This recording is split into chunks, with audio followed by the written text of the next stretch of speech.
If my man was wearing this, I would be all over him.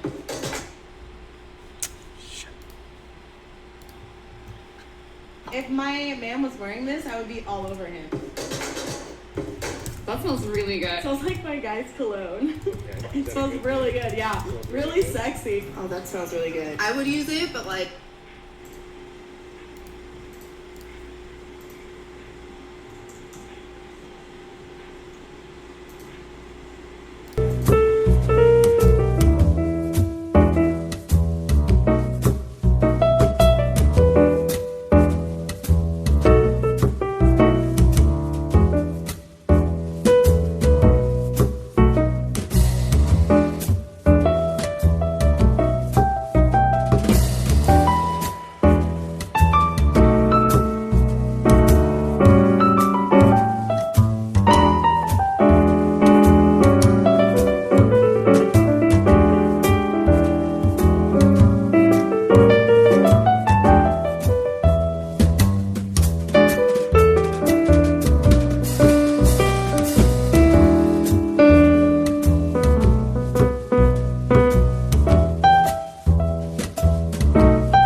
is truth in journalism, where brave men and women gave voice to the voiceless. But then the corporations bought the journalist, poisoning the news that we are fed. With those tainted sources, all we ever ate was a steady diet of status quo. This hijacked narrative is the truth of mass suffering, injustice and corruption throughout our land. Status quo, status quo, status quo, status quo. To expose this shift to oligarchy came a band of honest journalists. They left the studio and hit the streets to give the microphone back to the people. From sea to sea, the people were empowered to share their truth. Their voices no longer stifled, reclaimed their power. Join the media revolution now.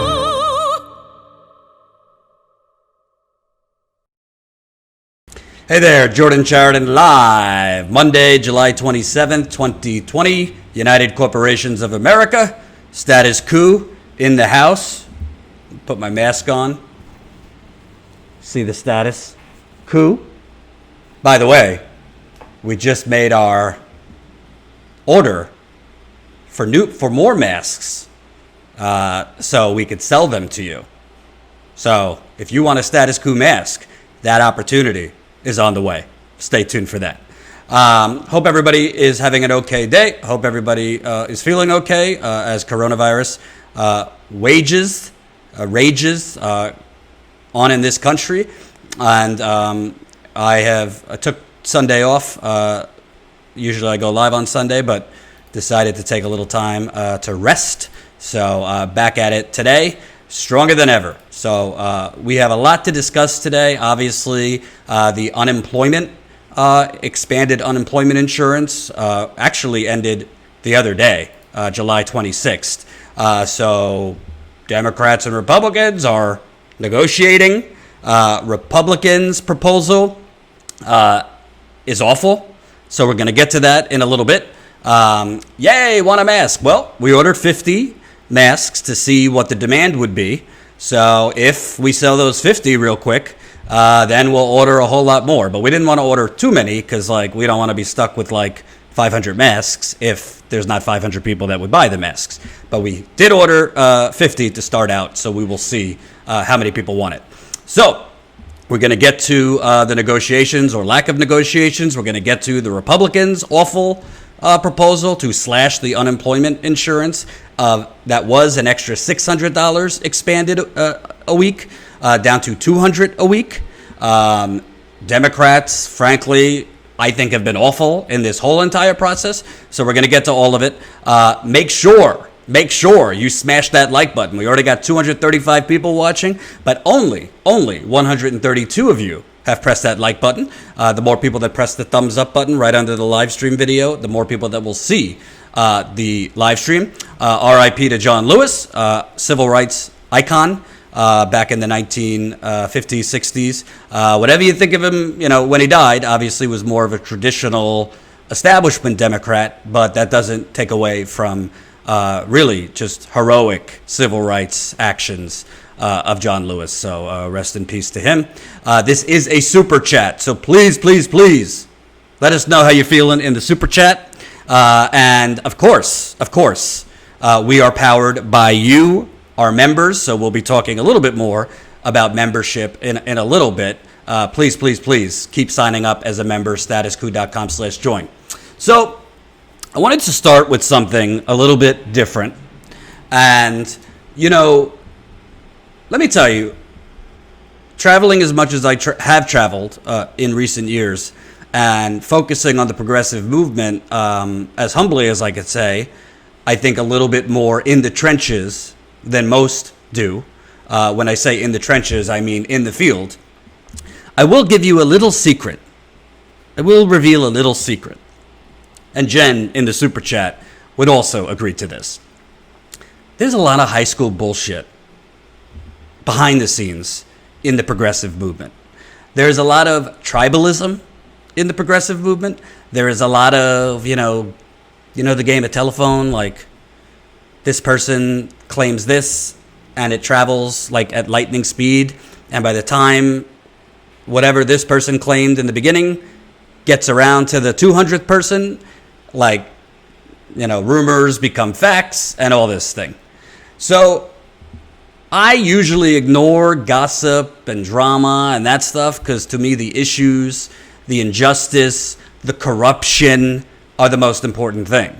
So if I got into every little tiff or dramatic thing going on between progressive organizers or activists or politicians or groups or whatever, I mean, you would just never be able to focus on issues because there's so much drama and bullshit all the time. There was drama and bullshit behind the scenes at Standing Rock, in Flint, East Chicago. I mean, everywhere I go, there is activists fighting with each other. There are people in the progressive movement spreading gossip and rumors about others, and it's just exhausting. And Jen has experienced it too, to the point of, I just focus on the issues, I focus on policy, and that's it. So I decided to actually report on what the headline is, that Debbie Wasserman Schultz's challenger, Jen Perelman, is accusing Tim Canova, who was the original progressive challenger to Debbie Wasserman Schultz in 2016 and then again in 2018, because I actually think it's relevant and I think it's important and I think it's frankly wrong what's going on. And I could actually confirm that Tim Canova, who straight up, I actually covered Tim in 2016. I thought he ran a good campaign in 2016. I thought he was in it for the right reasons and all that good stuff. But I could confirm that I have personally seen screenshots of Tim Canova bad-mouthing Jen Perelman, who's the current progressive candidate against Debbie Wasserman Schultz. And just to be clear, like, this isn't like us, we don't work for Jen Perelman. Like, I think she's a good candidate. She'd be my choice by far over Debbie Wasserman Schultz, but like, I'm not carrying water for her. But I have personally seen with my own eyes screenshots sent to me of Tim Canova making some pretty bold allegations in regards to Jen Perelman. Things like she's getting funded by George Soros. Things like her campaign manager, who I happen to know, is really some like double agent working for Debbie Wasserman Schultz. I mean, kind of pretty strong claims. And, he has, I know, for over a year, been kind of bad-mouthing her to the point where it almost comes out to, are you trying to sabotage her candidacy? And just totally dropping the veil. And again, we got 330 people watching. 209 of you have pressed that like button. Let's get some more likes. And this is a super chat, so please, if you're feeling super, let us know. I think we just got Andrew Dwyer, $1.99. Why do you think Sunrise Movement hasn't endorsed Jen? Sunrise Movement doesn't endorse a lot of candidates. I think they should, a lot of candidates that I think they should have endorsed. So it's not really exposing something about Jen or any candidate for that matter if Sunrise Movement doesn't endorse them. But thank you for the super chat, though. But the bottom line is, I've seen Tim bad-mouthing this candidate, and I wanted to know, do you have any evidence of this? Because I think in the progressive movement, I mean, it's hard enough when you're up against the establishment and the well-funded corporate establishment like a Debbie Wasserman Schultz, without having to then deal with the previous candidate trying to sabotage your campaign for whatever their reasons are. So while I was interviewing Jen earlier, because the primary is coming up in Florida, the topic of unnamed individuals spreading rumors, trying to sabotage her campaign came up. And she didn't bring it up. I actually brought up that I know who she's speaking about. So here is, this is not the full interview, but here is the part about Tim Canova. To be clear, I reached out to Tim Canova for comment. He gave me comment, so that's included in this. And we'll air this part of the interview with Jen Perelman then air Tim Canova's comments after, and then talk about it after that. So here we go. Here is Jen Perelman talking about Tim Canova, in her words, lying about her and trying to sabotage her campaign.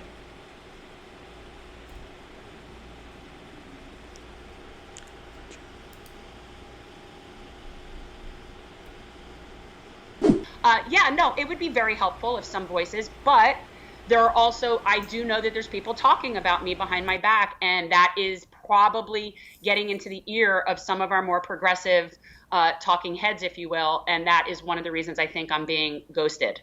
Well, I've never been known to shy away from reality, so I'll just say it. I've seen some screenshots myself sent to me of Tim Canova, who, hey, I covered his campaign in 2016. I think he ran a good campaign. I think he got screwed. But for whatever reason, he's, to me, and I've had conversations with him, become slightly embittered, I would say. So I have seen screenshots of him kind of, talking derogatorily about you. And it's unfortunate. One I saw was him. I honestly, I always criticize people for writing LOL because nobody actually laughs out loud. But I literally laughed out loud when I saw this message, because he was telling somebody that he's not supporting you because your campaign manager was supporting Debbie Wasserman Schultz in 2018. And I literally laughed because I don't know anyone on planet Earth with more Debbie Wasserman Schultz derangement syndrome than your campaign manager. I mean, I won't mention names, but this guy is not working for Debbie Wasserman Schultz, has never been working for Debbie Wasserman Schultz. I know because I've gotten so many phone calls and text messages over the last 5 years. And the first thing is Debbie Wasserman Schultz. He'd have to be the most successful double agent in the history of all double agents. So that is interesting because it's not just your campaign. There's a lot of that stuff that goes on where previous candidates talk smack about whatever, or like gossip goes around, and people lose sight of the bigger picture that you are for these policies, yet you're not being supported by certain people in this ecosystem.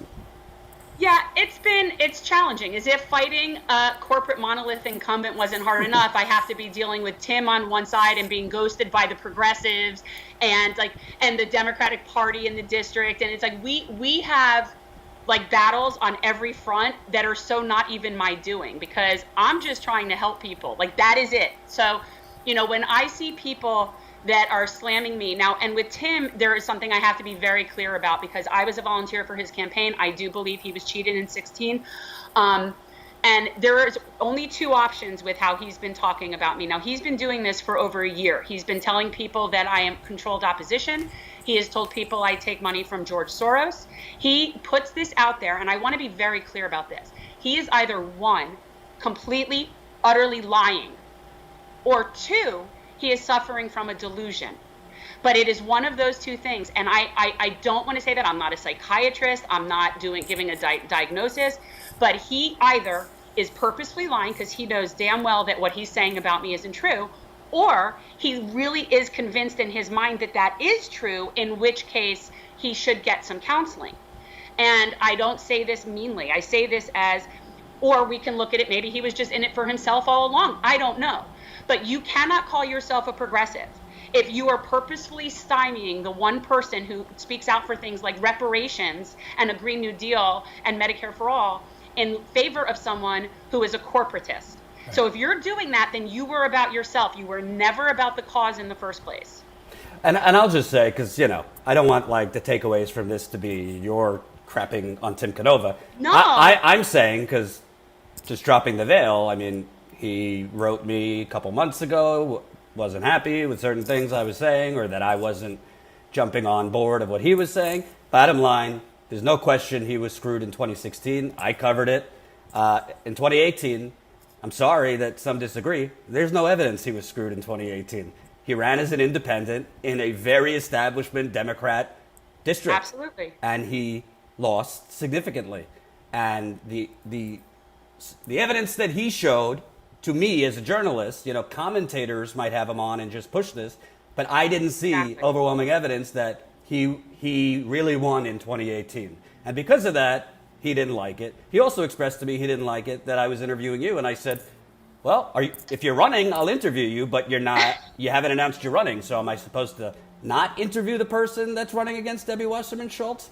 So the only thing I'll say is I don't have any evidence you're taking money from George Soros. I certainly know that when he's saying your campaign manager was secretly working for Debbie Wasserman Schultz in 2018, I'm not a rich man. I'm not even a mildly successful person yet. I would put every single dollar down that I have, knowing your campaign manager. No, he's not a double agent for Debbie Wasserman Schultz. No. So it's just unfortunate. And, to me, the better thing would be if he has issues, just come out publicly, say what those issues are. You could respond, let it be a 3-day thing, and that be that. But not like this high school behind. But he doesn't, there's no evidence. And that's what's so funny. So, he'll say something to somebody like, my campaign manager was working for Debbie 2 years ago. But there's no evidence to show that. Do you have any sort of pay stubs? Like what do you, and it's just interesting. And I'm just glad that people are starting to realize it, because the people who have forwarded this information to us, obviously we're starting to get suspicious that, it doesn't sound right. Like it sounds off, because it is. It's ridiculous. Right. So, and if people want to respond to this, however, listen, Yeah. I've met Tim in person in 2016. Then again, he was home in New York visiting family, so I met with him there. I liked Tim then. I haven't spoken with him recently. So this is not a knock on Tim, but honestly, there's much bigger battles, and progressives shouldn't be sabotaging one own. Maybe for him, you're not progressive enough. I don't know. But you're certainly more progressive than Debbie Wasserman Schultz, who should be the main focus, taking her out. Since Tim Canova's name was obviously brought up throughout that part of the interview, I reached out to him to get comment. I asked him straight up, do you have any evidence for telling people that Jen Perelman is funded by George Soros, or that her campaign manager is somehow working for Debbie Wasserman Schultz in the past or present? Tim responded to me by saying Pete Hager, who is Jen's campaign manager, was thoroughly DNC and Florida Democratic Party in 2018. I gave him my list for a fundraiser that he would host. The only people he produced at the event was one neighbor and Ken Evans, a DNC committeeman tied to Wasserman Schultz. Evidence enough for me. As for Soros, Perelman has the support of Brand New Congress, organized by Soros stooge Zach Exley, who I had to fire from my 2016 campaign when he was attempting to steal my fundraising list. Perelman must be running a great campaign if she's picking fights with me instead of Wasserman Schultz. So, first of all, as I said to Tim, what you're just describing to me is not actual evidence for the claims you're making. And I know he's making the claims because I've seen screenshots of his conversations with people in the progressive community. And I've known for over a year that Tim, has been criticizing Jen, who's running against Debbie Wasserman Schultz. Now, if this all sounds very high schoolish to you and why get into the weeds of this, I think it's important because the bottom line is it's hard enough to upset a heavily funded corporate establishment Democrat. Go ask Tim Canova. It's hard enough to do it when you don't even know, you can't guarantee the integrity of elections. Go ask Tim Canova, who was screwed in 2016. Paper ballots were illegally destroyed, many different things. But if you decide not to run again, which Tim decided not to run again, it just seems like sabotage to be basically bad-mouthing a candidate with evidence-free claims. So I pointed out to Tim, what you're saying isn't actually evidence. It's just an opinion. His response, yes, that is my opinion. Don't care much if that's not enough evidence for you. All I could do is report his response to it.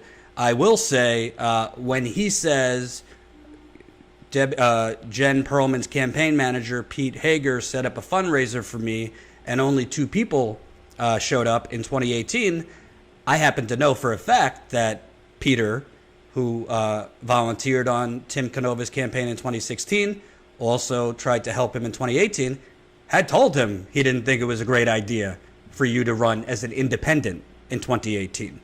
I know for a fact that Pete Hager had trouble drumming up support for Tim Canova as an independent in 2018.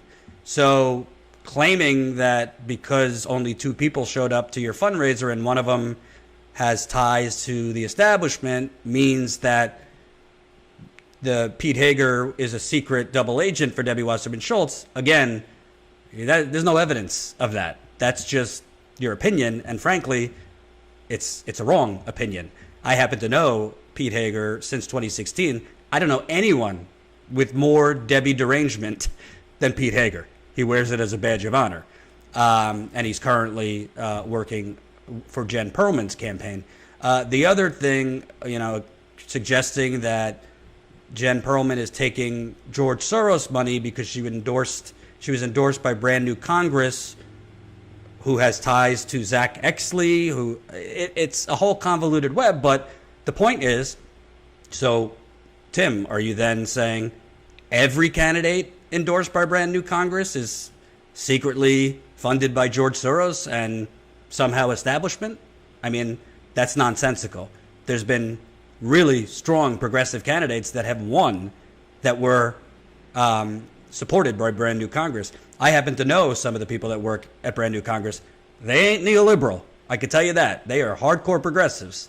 So I just think it's unfortunate. Again, I think Tim ran a good campaign in 2016. But I just think this high school, bad-mouthing current candidates because of whatever happened in your campaign is just unfortunate. And it's unfortunate because I think it has impacted Jen's campaign to the point where some media figures that have huge platforms have chosen not to have her on because of what Tim has been telling them, which again is just evidence-free. Hope you enjoyed that last video. Hop on over to statuscoup.com where you can sign up for our email list and become a member for as low as $5 to $10 a month. Membership is how we grow. That's statuscoup.com/join. And remember, join our email list so we can grow the revolution with you.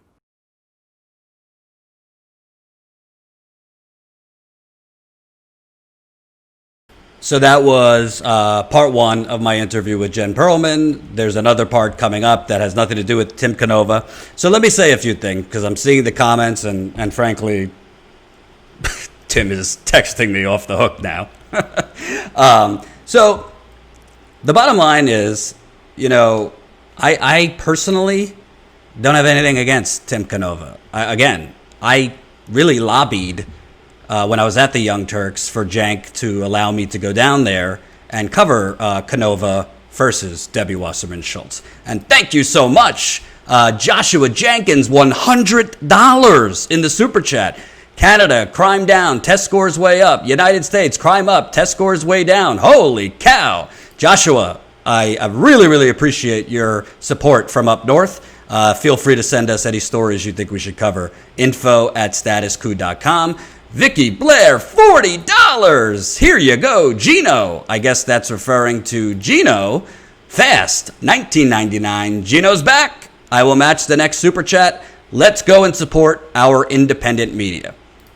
Thank you guys. Keep those super chats coming. They really, really help. So, first of all, I do not believe in 2 sides for every story. That's bullshit. There's not 2 sides for every story. That's called he said, she said journalism. So what corporate media does is to pretend they are neutral observers. They put out, this is what this side says. This is what this side says. We're neutral. You fucking figure out the truth. I don't play those games. Nobody's neutral, and nobody's, frankly, clearly objective.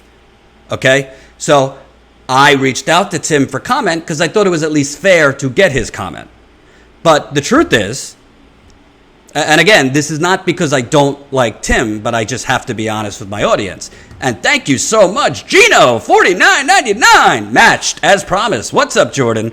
I really appreciate your continued support, Gino. Keep those coming if you can. The bottom line is I've seen multiple screenshots now at this point of Tim Canova bad-mouthing this candidate. Tim has reached out to me, frankly, way over the line, essentially through text yelling at me that I dared even interviewed her months ago. I've seen his tweets in recent weeks and months. The bottom line is, Tim is pushing bullshit claims that he has no evidence for to try and damage the current progressive candidate. Those are the facts. I'm not going to have him on because he told me he doesn't have evidence for these claims. He gave me that comment. So I don't believe in giving people a platform to spew bullshit. He doesn't have any evidence for his claims. So again, why is Status Quo covering this? Because this kind of thing is not just happening in Florida. This kind of stuff behind the scenes where progressives are basically eating each other's own and dividing and conquering each other, it happens all the time in the progressive movement with, so-called progressives. And I think Tim genuinely believes in Medicare for all, a Green New Deal. He's written great things about the Federal Reserve in the past. This is not, I am not anti-Tim Canova. I am not wishing him anything negative. But the truth is, if you want Debbie Wasserman, if your goal is to take down Debbie Wasserman Schultz, if your goal is to take down corporate Democrats, okay? I think it would behoove progressives, I think it would behoove former candidates, if you have an issue with the current candidate, come out publicly, say what your issue is. If you are making bold claims like they're funded by George Soros or their campaign manager is secretly a double agent for W. Wasserman Schultz, have some evidence to back it up. Then the candidate could respond, let it be a 3-day thing, and then be done with it. But if you're going to do all this behind the scenes, and there were other communications Tim and I had claiming that he's not trying to sabotage her and he hasn't said anything publicly, to me it's worse that you're saying all this shit behind the scenes, pushing this nonsense to people in the progressive movement, to people that have shows and media networks to try and get them to not have Jen on. I know for a fact I'm not the only person he pushed not to interview Jen. He's pushed people with much bigger platforms than me not to give Jen a platform. And again, whether Jen Perelman beats Debbie Wasserman Schultz or not, it ain't my job to elect Jen Perelman. I think she's a good candidate. I've met her in person. I think she's genuine for Medicare for all. I think she's genuine for a Green New Deal. I think she's genuine on reparations for black people. I think she's genuine on criminal justice reform. She was talking about criminal justice reform and legalizing marijuana way before these current Black Lives Matter protests. So I think she's a good candidate, but it's not Status Quo's job to elect her. So this segment isn't particularly like a defense of her or trying to prop up her campaign. This is a defense against high school bullshit in the progressive movement. If you want to seize power, stop eating your own. Tim, might very well just think Jen's not progressive enough. Or Tim might be bitter about how his campaign ended. Okay, but then you should have ran again in 2020. If you weren't going to run again, why are you spending all this time bad-mouthing the current progressive candidate who might have a chance against Debbie Wasserman Schultz? And this, by the way, again, this happens all the time. So to those of you saying, why not have him on? Because he's spewing bullshit without evidence. And journalists should not, I don't understand, frankly, half the time, CNN has Rick Santorum on 24/7, who is a fucking lunatic who spews bullshit and propaganda all the time. No. It's not. Journalists should not just have people on to spew their conspiracy theories and propaganda. That's not show both sides. He just said, it's my opinion. Okay, well, if it's your opinion, maybe you should stop telling people in the progressive movement, the progressive community, people who have platforms that could actually have the progressive candidate on, because you chose not to run for a third time. If it's your opinion, they're like assholes. Everyone has them. So if you don't have evidence about this, I would say, why, you're pushing this stuff out. You could pretend he said to me, I'm not saying this publicly, I'm not sabotaging her. Well, what do you think it's doing behind the scenes when you go around telling every little person, progressive activists, potential voters, potential people who might endorse her, media personalities with large platforms, that she's Soros owned and her campaign manager is a double agent working for Debbie Wasserman Schultz? I actually think it's worse that he's doing all this behind the scenes. I'd rather him just say it publicly. So no, I'm not going to have Tim Canova on, because I'm not going to just give a platform to people to spew bullshit. And frankly, there's a lot of people in the progressive movement and progressive media that have too many people on that frankly have no evidence for the shit they say, just spew bullshit that I could debunk in 5 minutes, but they have them on for whatever the reason, clicks, or that they don't actually look for evidence or look for facts. No. So that's the deal. And I saw somebody in the comments criticizing me that I didn't actually investigate the claims Tim was making in 2018 that he was screwed. And I have not investigated election fraud. To the person who said that, as far as I know, I was the only person investigating in 2016 the election fraud that went on in New York, with 200,000 people being purged off the voting rolls. I was the only person there on election day at the courthouse when federal lawsuits were being filed. So I don't know what you're talking about that I haven't exposed election fraud. I, by the way, did look into Tim's allegations in 2018. I didn't cover it because there's nothing there.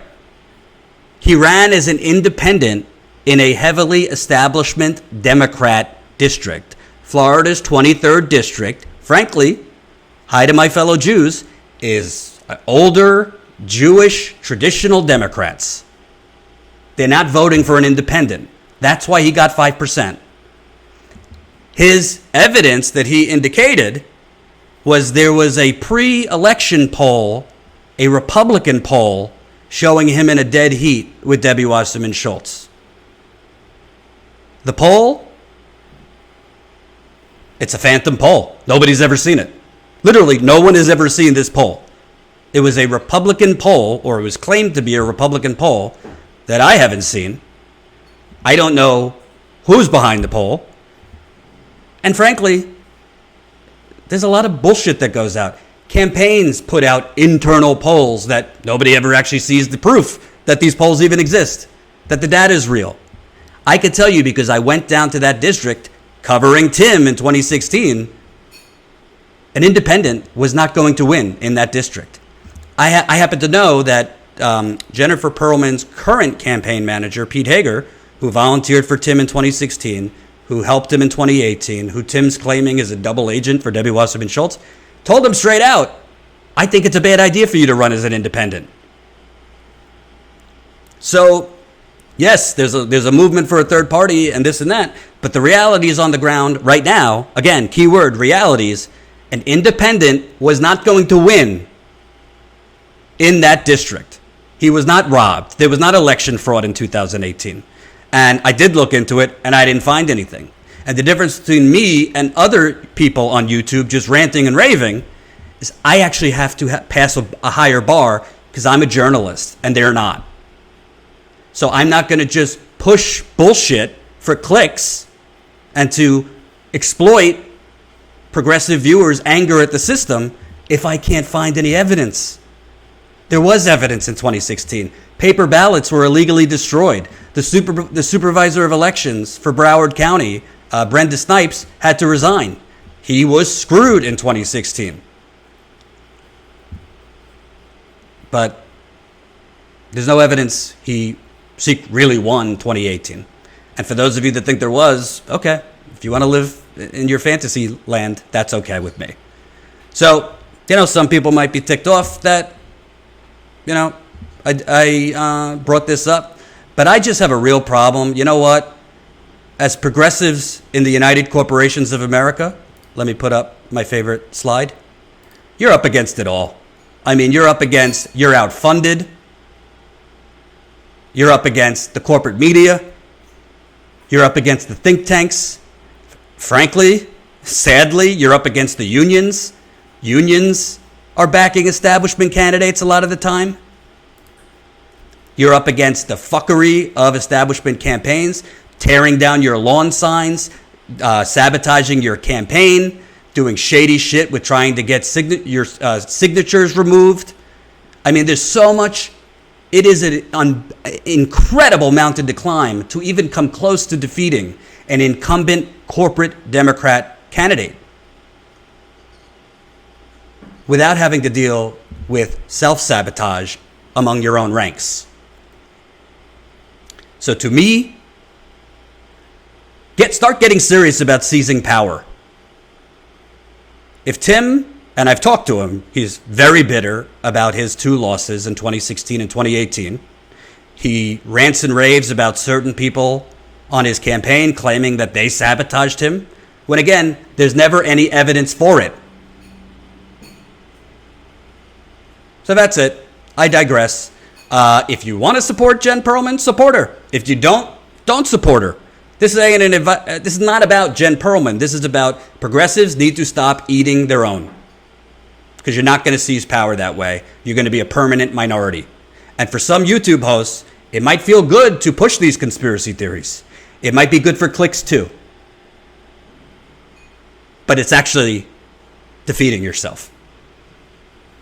And I digress. I missed a few super chats. We're flooding super chats right now. Love it. Brian Frederick, $4.99. Does Canova have a substantive disagreement with Jen? I've heard no policy positions that he disagrees with. That's a great question. Not that I know, because Tim ran on the same things that she's running on. If he thinks she's making up her support for these things, I haven't heard that. The only things I've seen are Tim making these claims about George Soros and that Jen's campaign manager is a secret double agent. Marcos Ladado, $5. Message retracted. Wow, I've never seen that. Thanks for the super chat. Karen Webster, $10. Love you, Status Quo. Giving the microphone back to the people. Woohoo! We're about to give you an update on giving the microphone back to the people. Kelly Elaine, $49.99. Holy cow. Thank you so much, Kelly. I really appreciate it. And Gino, once again, thank you for the amazing super chats you've been sending in. Thank you to Joshua up north in Canada for the $100. We really, really appreciate really appreciate your support. And we will have part 2 of the interview with Jen Perelman tomorrow. Here's the link if you want to look at her positions. The link to her website is right there in the super chat. And once again, to put it in a wrap, because I know on Twitter I'm going to be getting, have them on. Status Quo will not be a platform for faux both sides-ism. What both sides-ism means is you gotta show both sides. No, if one side is crazy, I'm not giving them a fucking platform. If you want to say that's cancel culture, then sign me up. If one side is spewing bullshit without evidence, I am not giving them a platform. Period, end of story. If you don't like it, go somewhere else. Now, moving on to a more good news story. Actually, it's tragic, but became good news. Gino, yes, $99.99. Gino, I'm already sweating. My apartment's 200 degrees, but now you're really making me schwitz. You want your taco? Thank you, Gino. Cookies. Appreciate it. So for those of you that didn't see, throughout the last few months, obviously I haven't been traveling as much because of coronavirus. I had coronavirus. So just been trying to interview just real people like we always do at Status Quo. Give a microphone back to the people. So last week I put out a tweet saying, hey, if you're facing eviction, because obviously the moratorium on evictions is coming up. If you're going to be facing homelessness soon, reach out to me. So, and we're going to, by the way, get into after this what's going on right now with the Republican proposal, which is garbage, the Democrat reaction, which is nonsense. We'll get into that too. By the way, we got almost 500 people watching, 379 of you. 379 of you have pressed that like button. Smash the like button. We need more likes. Jordan, you're doing a subtle kind of goalpost moving. I don't know what that means, but okay. Anyway, so the bottom line is we have been interviewing real people. And last week, a gentleman reached out to me who lives in New York. Tragically, his wife has ataxia, which is a genetic degenerative disease that has essentially made her incapacitated. She can't take care of herself. She has to be fed. She has to be cleaned. Really, to communicate, she blinks at her husband. I mean, it's tragic. And she's 35 years old. Her father had the same illness, died tragically at 40. So I interviewed Anthony. Let me just play a short clip of that if you didn't see it. Again, Anthony is a 24/7 caretaker for her husband. For his wife.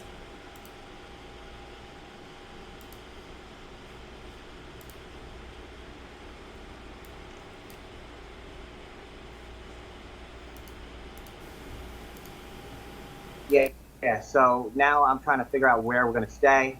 If I can get to stay with family, it's going to be hard with the situation because I have to put pads underneath there because if you wet yourself and you go to the bathroom and stuff, I have to clean her up.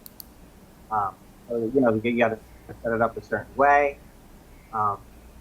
It's hard to travel with her because you can only travel for like a little bit before she starts crying. It's just really tough on her. Just so my audience understands, this illness she has, is it a neurological thing? What kind of illness is it? It's a genetic disease. It's basically there's a loop in the DNA, and what happens is it just keeps looping in the genetics, where everything in the body starts deteriorating, from the brain to the muscles to the organs. There's all different types of ataxia. She has a certain one. I know that when they found out the father had it, the mother could have got her tested, but decided not to because she couldn't handle it. So, I mean, my recommendation is if you're dealing with this, especially with the kid, I'm sorry. Baby, hold on, I'll be right there. 1 second. I apologize. Go ahead.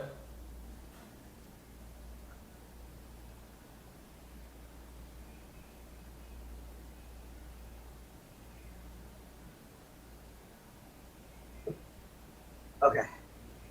Yeah. So I mean, if you have a kid or it runs in your family and you have a chance to get it tested as young as possible, so that they know if they have it or not. So that way, their time on the planet they can use in their way and not waste it on something frivolous. Unfortunately, we didn't know until it happened. And just so I understand, you've basically had to stop working because this is a full-time job, basically being the caretaker for your wife. So you were getting help from your parents, but because of COVID, your parents have economically hurt. Yeah. So they can't help you anymore. Yeah. So I'm 3 months back in rent. I've barely been able to cover the phone bill. So, we eat what we can, a lot of bread and chicken and rice, mostly. But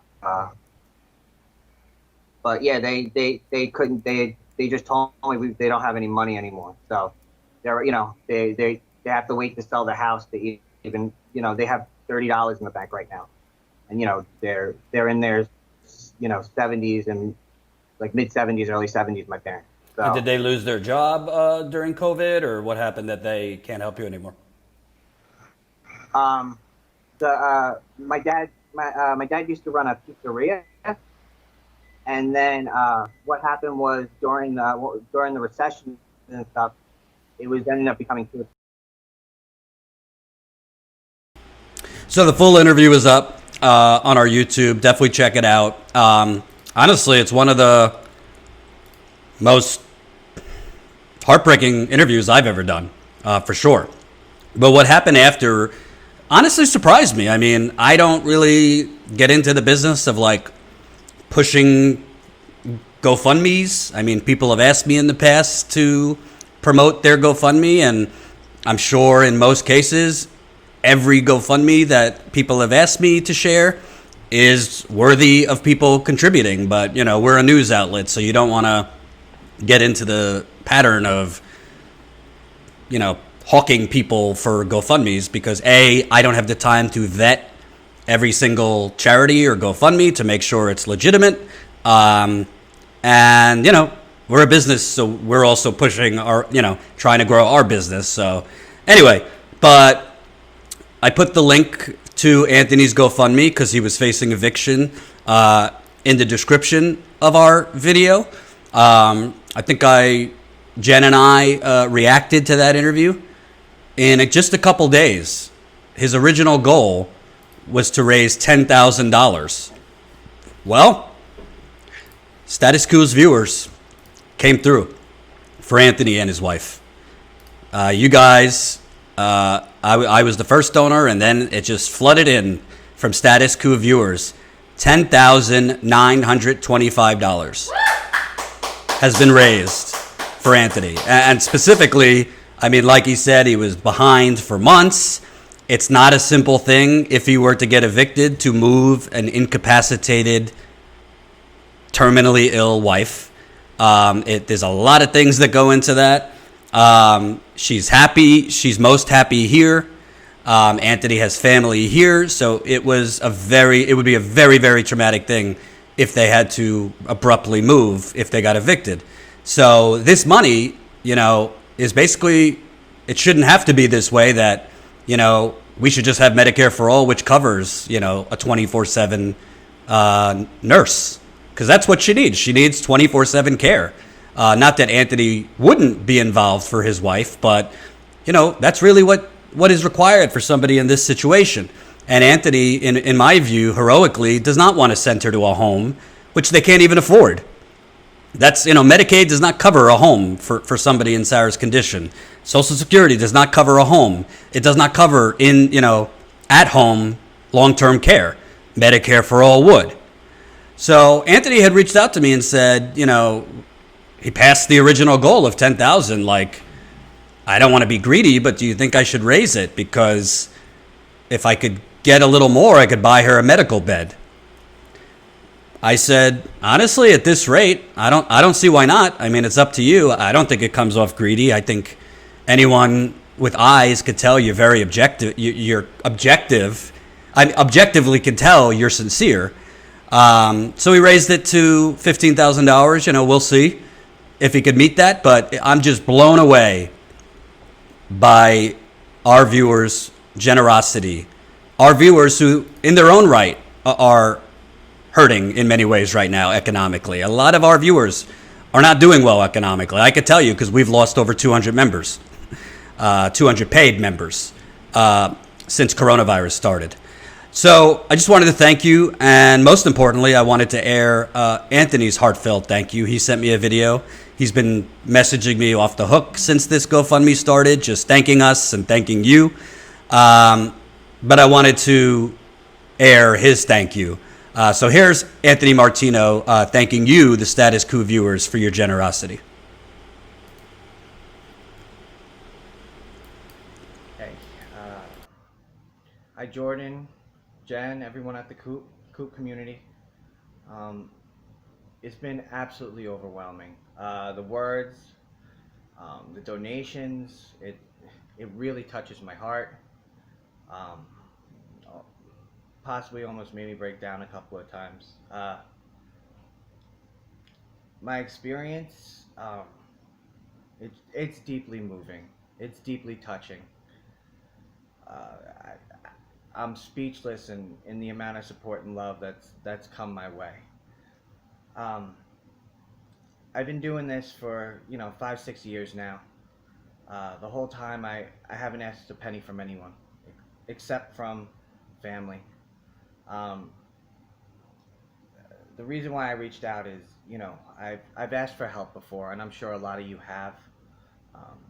We've asked Sarah's family for help, but they turn their back a lot of time or only give a very little, even though I know they could give much more. But every situation's different.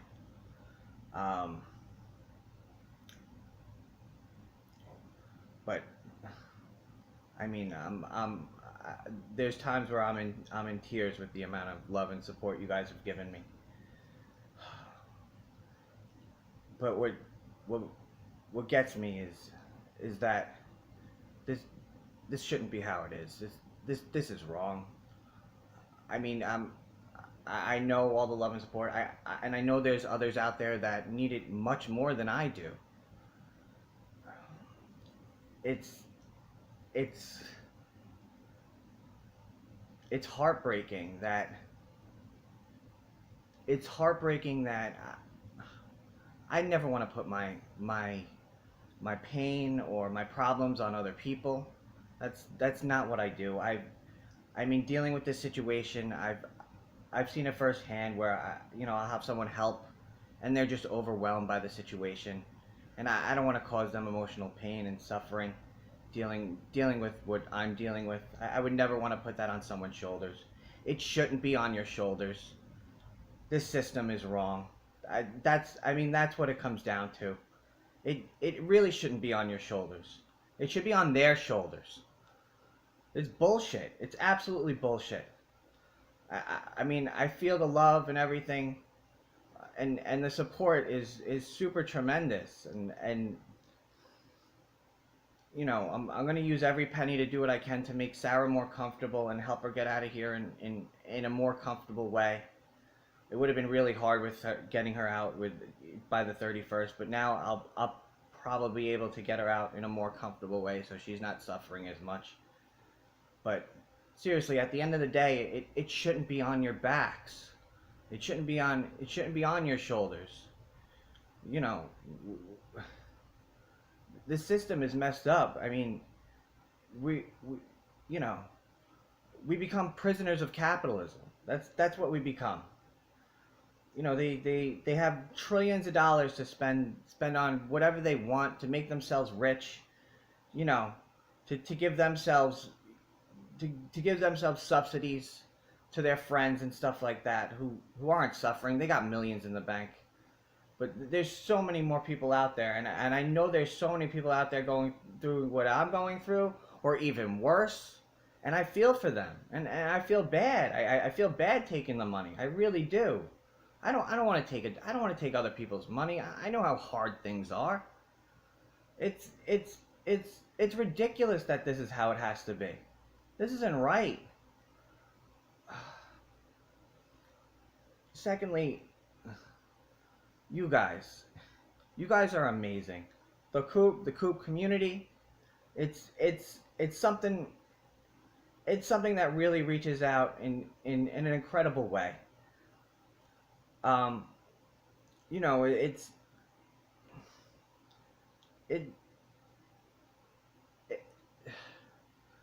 It makes me feel so loved and so supported in ways that I haven't felt in a really long time. I do this a lot by myself. I only get to talk to a couple people every once in a while. I'm been by myself for 5-6 years doing this, and to have all this come in my direction, it's something beyond words. Now let me get to the point. We need to change this. This system ain't working for us. We need to go in there. We need to get everyday people, put them into offices, high and low, because we only got two choices right now when it comes to what we're looking at. I mean, the presidency's over. Biden, Trump. What are our choices? Go in the wrong direction extremely fast, or go in the wrong direction at a medium pace? That's our two options. We need to put people in every little part of office and put the pressure on. Change. We got to make this change because we're all prisoners of capitalism. We need. The coup is it means a lot. It means a whole lot. You guys aren't just a community. You guys are a tribe called Coop.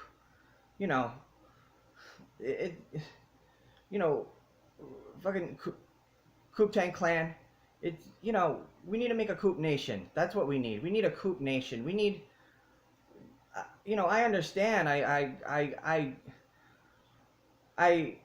know what it is to pick someone up. It's you know, I saw what happened with Sarah's dad, and I heard the stories and how Sarah's mom left Sarah's dad as soon as he got it, and then Sarah's dad had nowhere to go, so her father ended up at her mother-in-law's, and then Sarah's mom took that as something nasty, and then didn't let Sarah see her father again till he passed away. And I know Sarah's father did that so he could be as close to her as possible, even if he couldn't see her again, just to let her know he's right there. That's what love is, and we need to bring that back. You know, when I was with Sarah and I first met her, you know, we visited her father's grave, and I sat there and I looked at his grave, and I promised to make sure nothing like that would ever happen to his daughter. And that's why I do this. You know what I mean? This is serious. You know, all of you, I know in a heartbeat you would pick up and carry someone that fell or couldn't walk anymore. Emotionally, financially, in every way possible. I just want to say thank you. Thank you to all. I know there's others out there suffering. You know, you know, I don't want to put my problems on others, but there's so many other people out there that are hurting right now. And you know, we're a nation of hurt and suffering right now. And you know, all the politicians got away on the weekend. You know, where's our support? And we need people in there that we need to make sure we put people in there that at a time like this, it's not about being friends and getting along. It's about fighting for others, fighting for all that are hurt and pushed down in this horrible, horrible, horrible nation that has turned up to be. We got to make a change. You know, let's turn this Coop community into a Coop Nation. That's what we need. I love you guys. I'll be here if anybody wants to chat with me. You know, I don't get to talk a lot because I got to be here a lot. So anytime anybody wants to reach out and have a conversation with me, I'd be more than happy. You know, I'm a troubleshooter by trade. I like to fix problems. That's what I do. I fix computers, very complicated problems, and you got to get into it, and you got to look at every little part of the system and see what's wrong with it, and fix it or change it or put a new part in or you know, do whatever, reprogram it, because that's what we need to do. We need to reprogram this nation. Now, thirdly, I'm gonna do whatever I can. Hopefully one day I can give back. You know, I know what it is. I know how little money everyone has in the bank. This is just overwhelming. You know, you guys are you guys make me feel like I'm part of the tribe. You make me feel finally like part of something, which is something I haven't felt in a really long time. So, thank you. Be well. Stay safe. You know, I love you all. You know, I have your back if anything. You know, all of you. I'll fight for all of you. And in a heartbeat, I will fight for all of you. If you fall, I will pick you up. You know, if you're not feeling well, I will come and try to make you better. That's what we need. This is horrible what's going on. But if all of us put everything together, maybe we can turn this thing around. Because there seems to be a lot more of us that care than don't care. Especially up there, in their high towers, away from everything, so they don't have to look at all the suffering and sadness and everything they've caused. So my heart goes out to all of you, Jordan, Jen, the Coop community. you know, you guys are a real tribe. You know, let's turn this into a nation. All right? I love you all. Please be well. Please stay safe. And I got your backs anytime. If anything happens, I will pick you up and I'll put you on my shoulders and I'll carry you wherever you need to go. Please be well. We'll take this on. Love you all.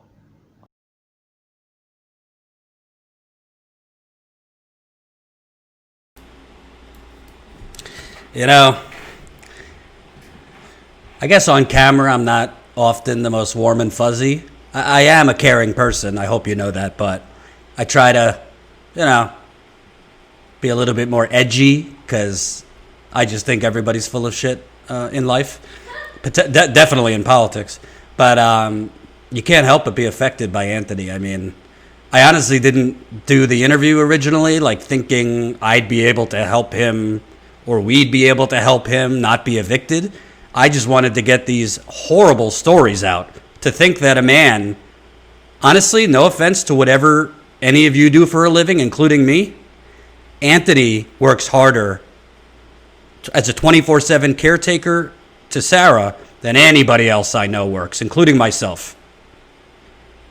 So the fact that he isn't entitled to unemployment because he doesn't technically have a job, that is a job. Being a 24/7 caretaker to a terminally ill, incapacitated woman.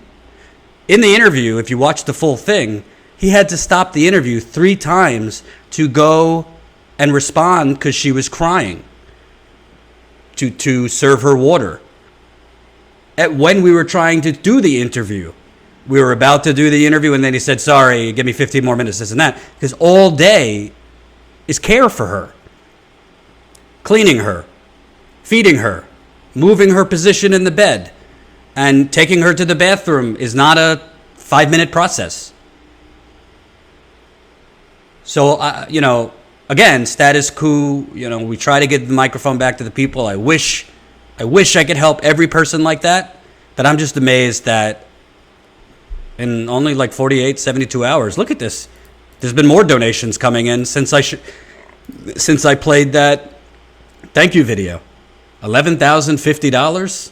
You know, we might not be, you know, the Young Turks raising $2 million. Don't even get me started on them. But for status quo, this is damn fucking good. And I hope that this helps Anthony and Sarah. He told me they're definitely not going to be evicted now on the 31st. And thank you to you guys. You know, we ask a lot of you. We ask you to become a member to Status Quo. Support us in the super chat. Spread the coup. Now we're going to have to come up with, I think Anthony, what did he say? A tribe called coup?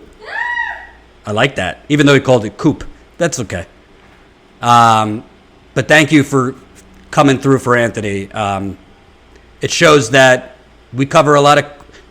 We're mostly negative here. We're mostly criticizing politicians. We're not rainbows and sunshines here at Status Quo, but it's very nice to, for once, you know, once in a blue moon, to have these kind of stories. Shows that we still have some humanity, even though these fuckers are trying to quash any humanity left in this country. So thank you to all of you. Really appreciate it. And I'll just say, I mean, flat out, let me just add the graphic. We could do a lot more about this if we grow this. We could do a lot more stories like Anthony out there in the country, across the country, if we grow our membership. I mean, you've heard this before, but we were close to 2,000 members before coronavirus broke out. Membership is the only way we could sustain this long term. It's as low as $5 a month. We've lost a lot of members, unfortunately, because of coronavirus, and totally get it. People have had to cancel because they've been laid off or whatever their situation is. But the more we grow, the more funds and resources we have, not just me, but other reporters, Jen, to get out there and show these stories. Because honestly, I don't think change comes in America only through politics. I think change has to come through awareness.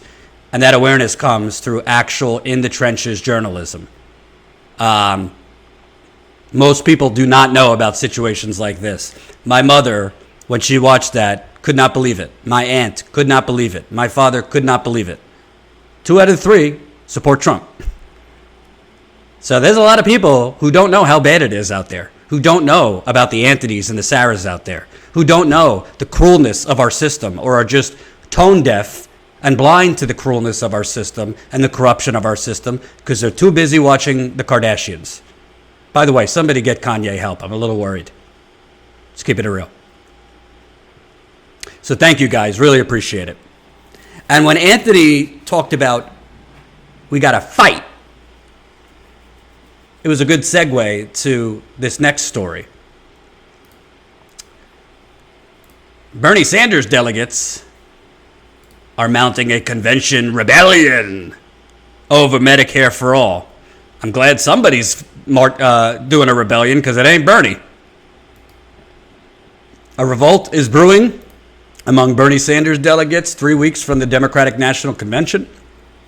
More than 360 delegates. That's updated now, so let me get the actual number.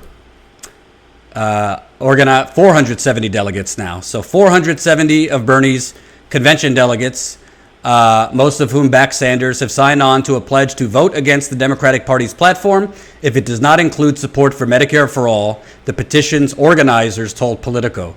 They argue that single-payer health care is an urgent priority in a worldwide pandemic, amid a worldwide pandemic and the biggest unemployment crisis since the Great Depression. Quote, "This pandemic has shown us that our private health insurance system does not work for the American people. Millions of people have lost their jobs and their health care at the same time," said Judith Whitmer, a Sanders delegate and the chair of the convention's Nevada delegation, who helped spearhead the pledge. Quote, "There's people leaving the hospital now with millions of dollars in medical bills. What are we going to do about that? The warning is all but certain to set up a clash between Sanders' most dedicated supporters and presumptive Democratic nominee Joe Biden, who opposes Medicare for all, at a time when the party is seeking to demonstrate unity ahead of the convention in August. Though the petition signers have little chance of revising the platform to include Medicare for all support, they do have the numbers to draw attention to their protest and cause." So, a couple things on this. Couple things. First of all, tell you the truth, and just telling you behind the scenes, nobody even knows what the deal is going to be with the convention. As of now, it's technically going to have some in-person thing, but it's mostly going to be virtual, which is a damn good thing for Joe Biden, who, let's face it, in-person convention, big speech, I don't know if that would be so good for Uncle Joe right now, in between his naps. So we don't really know if there's going to be an in-person convention. And sorry, I see so many super chats coming in. It's hard to keep up. Gene Zyback, $10. Thank you, Jordan and Jen. Thank you, Gene, for the support. Mike Blair, $10. Holy crap, that guy makes my face hurt. Anthony's a champ. Thanks, Anthony. He is a champ. Swirly Swirl, $5. Reasons UBI and Medicare for all would make the difference in millions of lives. Also reasons billionaires shouldn't exist. Completely agree. Female Rebel, 99 cents. Appreciate it, Female Rebel. Okay. So, honestly, I don't give a shit about the Democratic Party platform. This isn't about the Democratic Party platform. Fighting over the Democratic Party platform really doesn't mean anything to me, because the Democratic Party platform is paper that, if elected, Joe Biden or whoever is really running his administration is going to throw into their bonfire as they pop champagne and eat gold-crusted s'mores. So the Democratic Party platform doesn't matter to me. But it is a good thing. And I don't really give a shit what people say. Jordan, stop it. Progressives, stop it. How dare you be negative about Joe Biden? How dare you challenge Joe Biden? We need to unite for Donald Trump. Well, I think Anthony put it well. You either want to go the wrong direction quickly or go the wrong direction medium speed. No, Joe Biden and the Democratic Party should be shamed that they are still not pivoting. Right now, think about it. Think about this for a second. Joe Biden in some polls nationally is up by 15 points. 15 points. In swing states, polls have come out. He's up 6 to 7 in Michigan. I just saw a poll. He's up 12 in Florida. In Texas, all but tied. Never say never. I've always said I think Trump still has a chance, even though the polls show he would lose if it were today. But the people that have counted out Donald Trump have been wrong, so don't count him out yet. But the bottom line is, Joe Biden could literally clinch the presidency if he came out right now and said, you know what? I was strongly not in favor of Medicare for all for the reasons that I said during the primary. But this pandemic has exposed major structural holes that we have in America, in government. And we cannot have people's health tied to whether they're employed. Because unfortunately, in America, there's going to be times where people are unemployed through no fault of their own. There's going to be times potentially where millions of people are unemployed through no fault of their own. You have climate catastrophe that could make coronavirus look like nothing in 5 to 10 years. Because when the floods start coming hot and heavy, when the extreme heat, when all of the storms and hurricanes and flooding in major cities comes, there's not going to be temporary stay-home orders. You're kind of fucked at that point. You're not going to be able to go to work. There is going to be no work to go to. So now is the time. Joe Biden could very easily say, with new information, even though he should have known this beforehand, I support Medicare for all and will fight for it. Whether we would trust him is a different question. Whether we would just say, okay, he said the words, we support Joe Biden, totally different discussion. I certainly would need more than that. But you have over 50 million people that filed for jobless claims. Right now, the Republicans are proposing to cut unemployment from an extra $600 a week down to $200 a week extra. On top of the another $1,200 check. Think about that for a second. I'll use the woman I interviewed in Arizona as an example. If Arizona is only giving you $250 a week unemployment, you add $200 a week from the federal government down from $600 a week, that's $450 per week. What is $450 times 4? Hold on. $1,800? That's before taxes are taken out, by the way. $1,800 a month for that person in Arizona? Worse in other states. North Carolina gives even less per week. You might be able to cover your rent, but what about groceries? What about medicine? What about utility bills? What about car payments, car insurance, student loans? You're going to have mass evictions, mass debt, and mass problems with that Republican proposal. Oh, great, another $1,200 check that's going to come in the mail and be spent in 10 seconds to spend on the debt people have incurred in the last 3 months. That $1,200 check is not going to keep anybody afloat.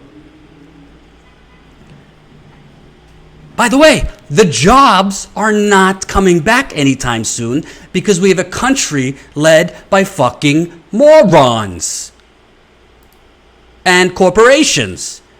The coronavirus cases are spiking all over this country. Miami, hospitals are overrun. Texas, hospitals overrun. Arizona, they were overrun, getting a little better. You're seeing increases all over this country. New York Governor Andrew Cuomo, who frankly, huge corruption scandal. I interviewed Ron Kim, a New York assemblyman, last week. Anthony Cuomo is responsible for over 6,000 deaths in nursing homes. CNN, what a guy. Chris Cuomo, have him on to put major giant things up his nose and laugh around. But the bottom line is, all of this is going on, and those jobless people, by and large, don't have any permanent health care solutions. I've spoken with people trying to get on Medicaid. You think the unemployment offices are overrun right now? Try getting Medicaid right now. I spoke with someone in New York. He can't get through. Oh, Biden talks and Pelosi talk about Obamacare? Yeah. Go get Obamacare in New York right now or other places. If you're unemployed. Yeah, enjoy that deductible. Plus the co-insurance and copays while you're unemployed. It is an absolute embarrassment and disgrace that it was already an embarrassment and a disgrace that these people are against what the rest of the world, civilized countries, offer. By the way, in Canada, they are obviously offering universal health care. They're giving people $2,000 a month. $2,000 a month during this pandemic, which is what Bernie Sanders and Rashida Tlaib proposed. Why can everybody else do it but us? It's because in this country, it's not the politicians running things. It's the corporations. And by the way, this whole ridiculous bullshit from Republicans. No, we have to cut it from $600 a week down to $200 a week because we don't want to incentivize people not to work. You know, we're incentivizing people to stay home and not to return to work. Where are they returning to? How are they going to return to work? There is a pandemic. 150,000 people dead. Hot zones spreading all over the country. Restaurants opening, then closing, then reopening, then closing again. Where are people going to return permanently in a pandemic with no vaccine? It's absurd. And by the way, can I just say something? Let me play this clip.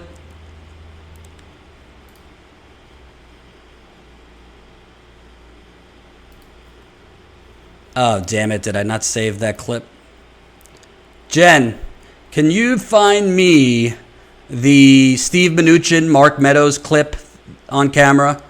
Mnuchin was announcing what the proposal might be. Let me see if I can find it. Hold on, folks. Steve Mnuchin.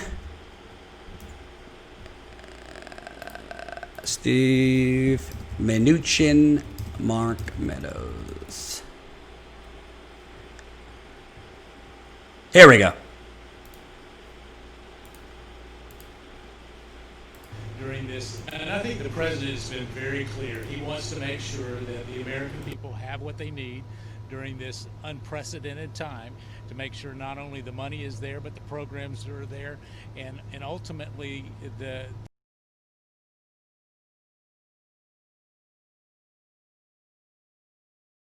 we all acknowledged there was a technical problem where we were in emergency last time, so we instituted this quickly, and in certain cases people were paid more to stay home than they were to work. And I think that's something that the American public understands. We're not going to use taxpayer money to pay people more to stay home. So we're going to transition to a UI system that is based upon wage replacement. We've talked about approximately 70% wage replacement to stay home.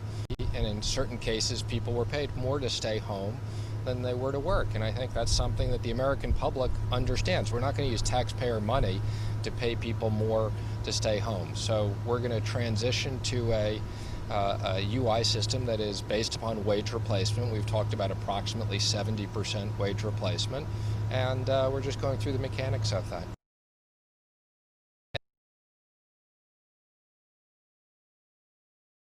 I almost lost my lunch when I saw that. First of all, for my modern monetary theory friends here, obviously there's no such thing as taxpayer money. We print money, so taxes don't spend for all these programs, but that's a different topic.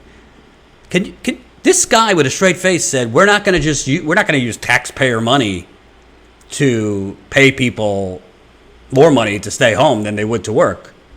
But we'll certainly use taxpayer money to give corporations trillions of dollars with zero strings attached. That we will spend taxpayer money on.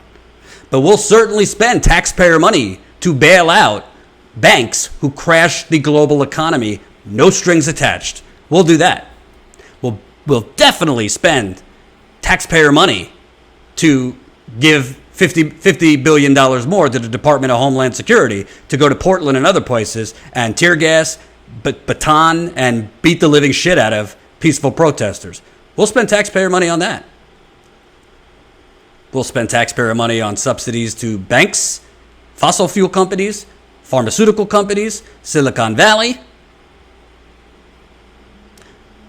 But taxpayer money giving people more money not to work than to work? These people are sociopaths, okay?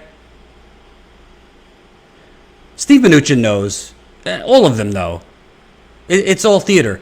They know people aren't choosing to stay home. Nobody, very few people would rather sit in their apartment or home all day and do nothing. People want to work for the most part. But not if they're going to contract a deadly virus or bring it home to their children or bring it home to their elderly parent living with them. I mean, it's just ridiculous, the fuckers running our country right now. And by the way, yeah, it's Republican. Do you expect vastly different under President Biden? Yeah, you'll get corporate tax rates going to go up a little bit. Maybe the top income bracket will go up a little bit. But the meat and potatoes ain't changing, folks. Amazon's not paying taxes. The big boys are not going to pay taxes. Deregulation will reign. There's not going to be tight regulations on these companies. And there will be more bailouts, no strings attached, for the donors. So I string these two things together. The Bernie delegates going after the Democratic Party and Biden on Medicare for All, and Mnuchin and the Republican proposal, again, $200 extra a week and a $1,200 check. You know what that is? That's a nice kick in the ass as they kick you out the door. $1,200 is not enough, and $200 a week is not enough, and nobody should be happy with this. And frankly, judging by the verbal things I'm hearing for the Democratic Party, they're probably going to agree to this, saying what they always say. Well, we wish we could do more, but Trump's in the White House, Republicans are run the Senate, and there's nothing we could do. Vote Biden so we could get in there and give it, and provide you marginally better. Get us in there so instead of punching you in the face, we could just lightly punch you.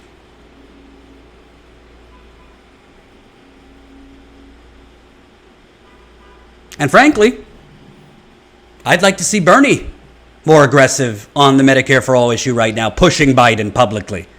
Where's he been on this? Biden's up by 10 to 15 points nationally. You're not going to crush him by saying, I think Joe Biden really has a decision to make here. Does he want to stick with the for-profit private health insurance industry during a pandemic? Or does he want to do what every other country does and is doing right now for their citizens that can't work?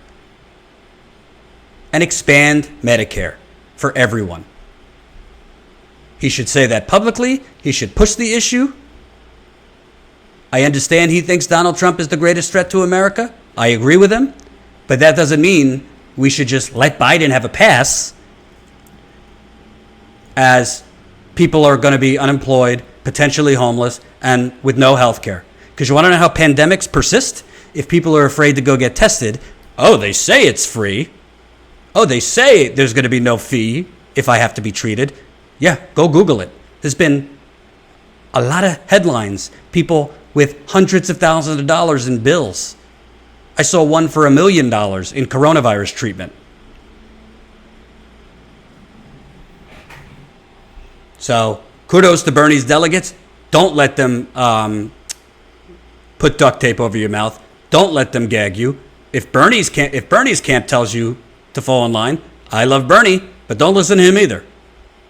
If he wants to go quietly into the night and just be Team Biden, That's Bernie's decision. You don't have to follow that. You're not electing Trump by saying to the Democratic nominee, no, it's not okay in a pandemic with tens of millions of people unemployed, millions of people now without health care, which is only going to make the pandemic worse. It's not okay to side with Big Pharma and private healthcare donors and Wall Street. Because don't forget, Wall Street is heavily invested in the healthcare industry and the pharmaceutical industry. Thank you for the super chat, Stephen Meyer, $20. The economy only works when demand for consumer goods are sustained. When there are mass job losses, the economy actually eats itself through a self-driving system. Correct. I always say consumer demand is the economy, so it doesn't really matter how many tax breaks you give if there's no customers in your store. Brian Frederick, $1.99. Our national leaders don't care about the people. Yep, I agree. Gene Sheed, 1999. The entire entertainment industry came to a halt mid-March. There's no projection date for return. We have survived on the $600 that is now going away. I'm thankful I have a husband that is still working. Yep, Gene.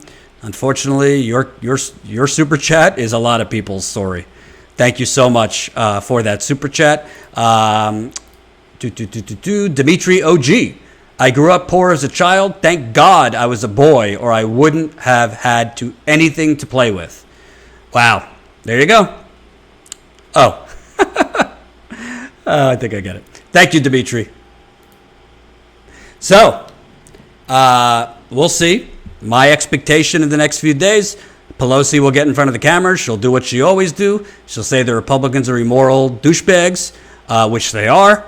Of course, the Democratic Party agreed to the original coronavirus bailout bill that was the biggest bank robbery since the 2008 financial crash. The Democratic Party and Nancy Pelosi, as I always say, drove the getaway car for that original coronavirus bailout. They had leverage in March and April. They should have said, hell no, we are not focused on corporations right now that are making multi-billion dollars a year. The first bailout bill will not have money for corporations, and they should have demanded some form of UBI and paycheck protection, whether that be the government covering 80% of wages like they're doing in Europe, or a universal basic income that does not expire until the doctors say we have this under control and it's safe to return to work. So Nancy Pelosi and Chuck Schumer could say whatever the hell they want now, but they agreed to the original coronavirus bailout, and they agreed to it expiring in July. So what do you call that? You can't just throw up your hands and say, Republicans evil, we're good, vote for us. No, you agreed to it. You're the enablers. The Democratic Party is enabling this radicalism. And by the way, no guarantee in this next bailout bill that there's going to be enough support for small businesses. Many have gone through hell trying to get PPP loans, and those PPP loans from small businesses I've looked into kind of works against yourself. So we'll see what happens. We will keep you in the loop on the negotiations and what happens. But the bottom line is your government is not for you. It's for their donors, even in a deadly pandemic. And that is disgusting. So, thank you for watching. A bit longer than we usually go today, but we had a lot of great stories.